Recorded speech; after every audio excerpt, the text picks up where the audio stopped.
Thank you so much. So Iker, quickly, you are, for me, like I've been around a little bit here in Valencia.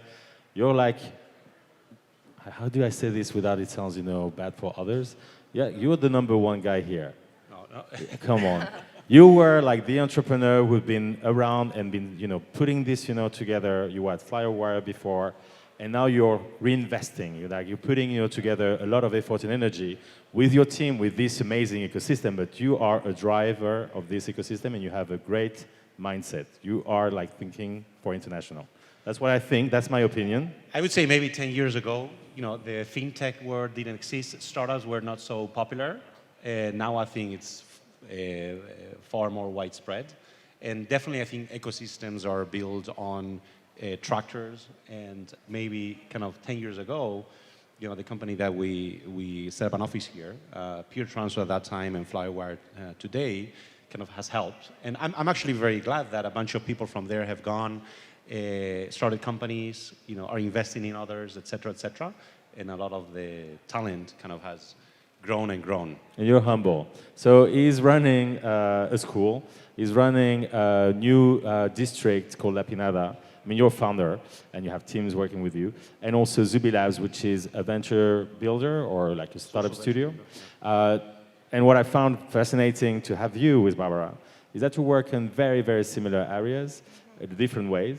And we can have, I think, a very interesting conversation for our guest today. What did you think about the presentation? I think it's great. I was trying to kind of think, for us, for example, affordability is a critical factor. Yes. And so I was trying to figure in my mind, is this affordability curve, this is like the people that initially bought electric vehicles were subsidizing the growth, and then at some point starts being mainstream, yes. Right? Like, where is that intersection? Because for us, for example, I think that, say, if you think about making something very environmental friendly, there are a lot of technical solutions. Question is like, is that going to be just for a niche of people? For us, for example, having kind of a diverse economical background is critical. So that puts a lot of pressure for us to say, well, this is great. Is this the moment or not? Can we incur technical risk at this point or not? And that's a challenge for us. So I agree with you that this reminds me of like frugal innovation sometimes when you go to emerging countries and think about, oh, this is the Western European solution, I'm gonna deploy in Africa. It's like, it's not gonna work. I don't even have somewhere to plug. And then you start thinking about what happens in Africa, what you develop there. It's like, wow, maybe the things I'm developing there could actually be applied here because they're more efficient, lower cost, etc. So I think this is the exercise. It's like, hey, if I go, be ambitious there, what are the things now I can bring and help create better solutions here? Yeah, and the thing what is interesting about space is that people believe it's very expensive technology that we are developing, but it's mostly the cost of going into space that makes it very expensive. So, for instance, some of the water recovery system that has been used in the International Space Station, ESA, so the European Space Agency, they had a partnership in Morocco and they built an entire plant using the same technology to recycle the water. So there are a lot of examples on how we can use that and bring that back on Earth. And the cost of developing this technology is not that expensive, but it's the shipping cost that makes it super expensive. Then there is some innovation that is designing for space that might be very hard to implement on Earth, and people might not be willing to finance it because it looks like sustainability is not a thing. Like for people, it has to be a business model. So it's good to use space. So we can use the money for the R&D, and then okay, let's go mainstream and bring that back on Earth. Like as soon as you talk about space, then suddenly you have a lot of new investors who are interested in what you do. Yes. Versus maybe when you are reaching out about your projects, they're like, what is it like sustainable impact? It's interesting because we're studying that. When you think about some of the big, especially Zubi Labs, where we try to look at some of the environmental and social challenges and create business models and opportunities around those. So we take those, we create teams that are motivated, we fund them, and then kind of use our structure to scale them. And what you find is some of these challenges take time to solve.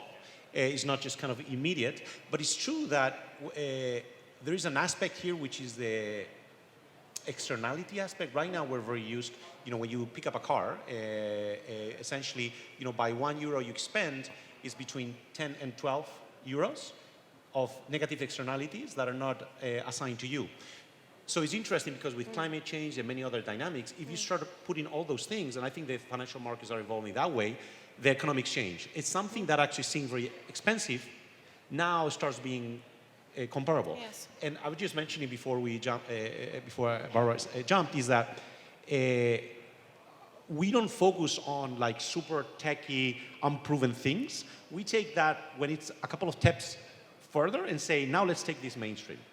That's what we do, right? As Zubi Labs. And align with some of these challenges. And when we're talking with investors, for example, we don't talk about real estate.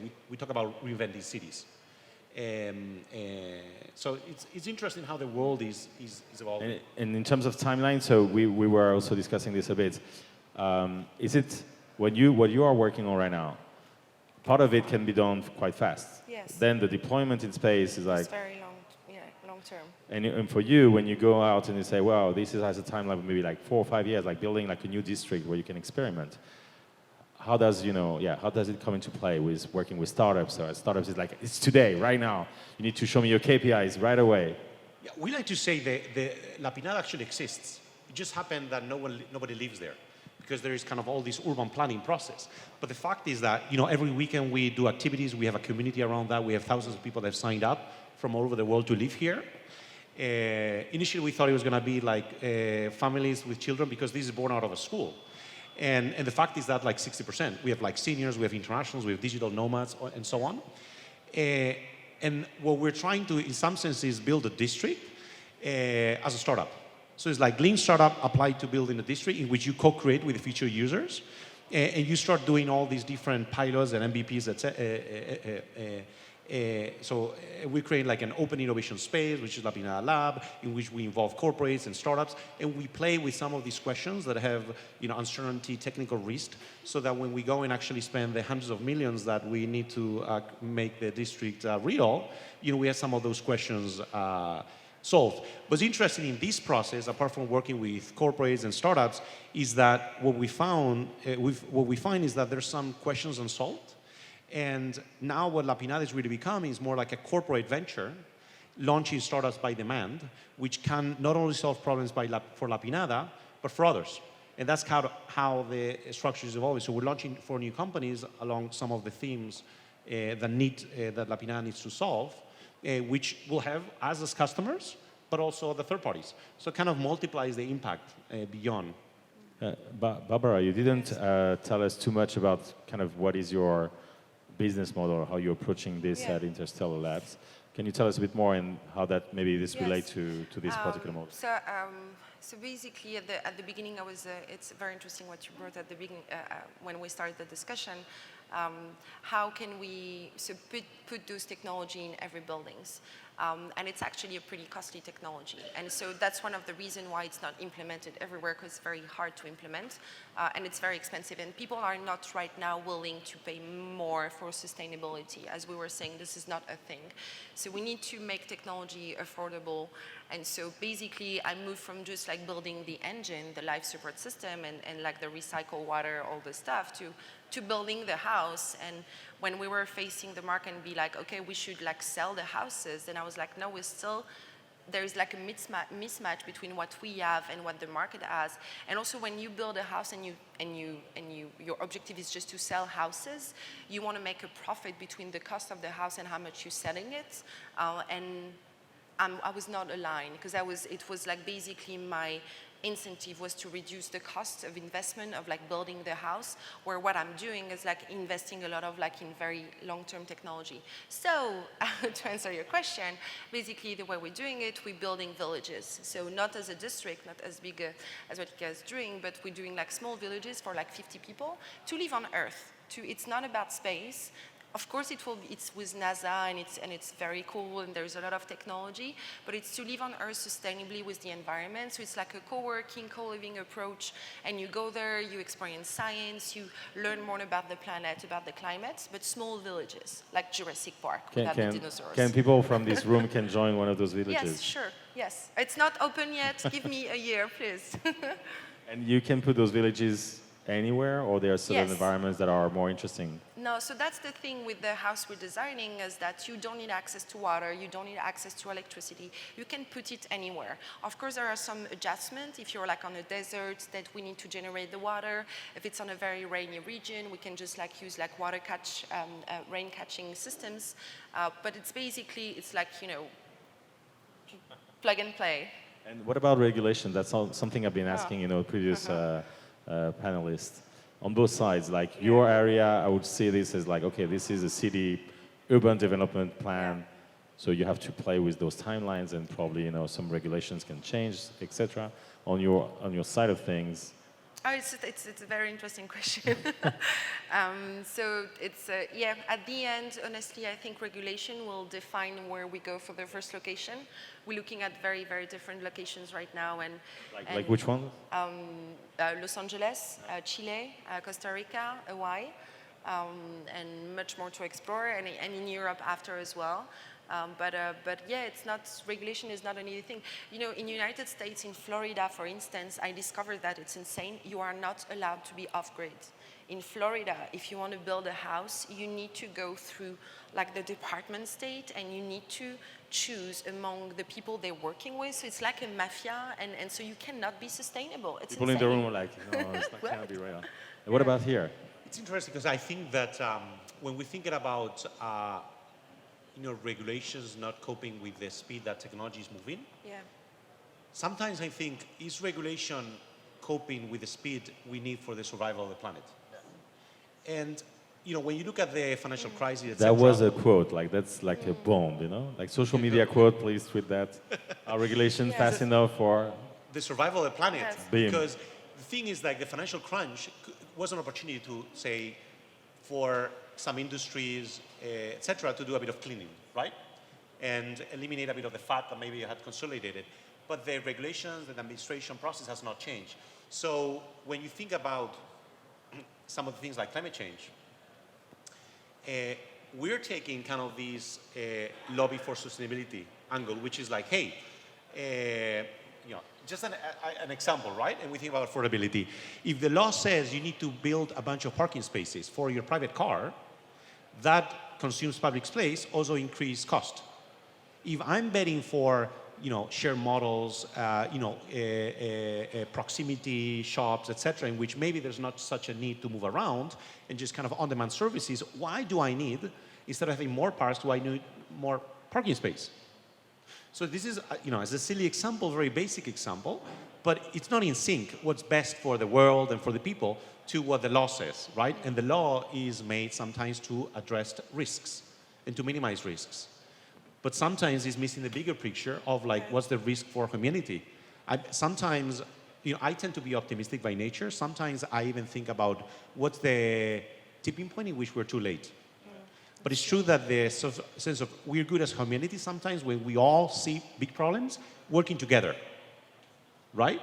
And you see with Ebola and some of these things that is like, wow, it seems unsolved. And now it's like something happens, it touches some of the European countries, and everyone is now researching on this, right?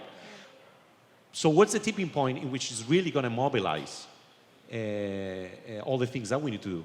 Barbara, what do you see over there in the States? Like basically, I mean, if I'm outside and I see what you guys are doing, you're basically preparing the exodus from the planet. So I'm not with this group. I like this group. Yeah. I love the multi-planet species plan, but I love Earth. Yeah. So we're not screwed yet.